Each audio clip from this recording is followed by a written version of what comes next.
L'école royale militaire de Bruxelles ouvrait ses portes au grand public aujourd'hui, l'occasion de susciter de nouvelles vocations. Sur place, Jimmy Méo et Eric Poncelet. Une journée qui démarre en fanfare. Les tenues des grands jours sont de sortie. Aujourd'hui, il faut séduire et répondre aux questions de ces adolescents qui souvent arrivent ici sans vraiment connaître l'école royale militaire. Je venais un peu voir comment une journée pouvait se passer, les infrastructures, le sport, les études, les possibilités de carrière. Ça m'intéresse depuis longtemps en fait, pour voir ça se passe comment. Une fois que tu vois ça, ça te donne envie de t'inscrire ici? Oui, plus tard, oui.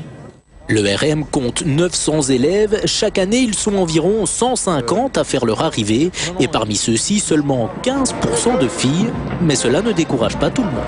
L'armée m'attire en général. Sinon, le management, ça m'intéresse vraiment. Et voilà, diriger un peloton, ça m'intéresse.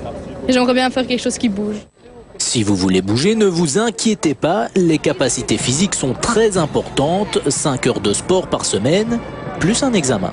Il y a des périodes purement militaires, où on fait des entraînements très militaires, et c'est généralement pas à Bruxelles, ou même à l'étranger, et il y a des périodes ici qui sont académiques, où vraiment les élèves suivent des cours. Alors évidemment, en fonction de leur spécialisation, en fonction de leur choix futur, ils vont vraiment dans des directions parfois très différentes. Deux facultés dont la promotion polytechnique. Dans ces laboratoires de physique, les recherches concernent la fusion nucléaire. Également des études pour devenir médecin, pharmacien ou pilote.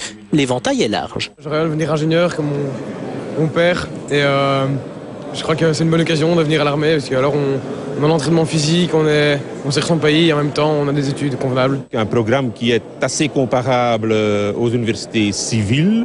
Un peu moins spécialisé parce que bon, un ingénieur militaire doit un peu faire connaître de tout. Quand on se retrouve en Afghanistan, c'est difficile de dire « Ah, moi je suis électronicien, je connais rien de la mécanique ».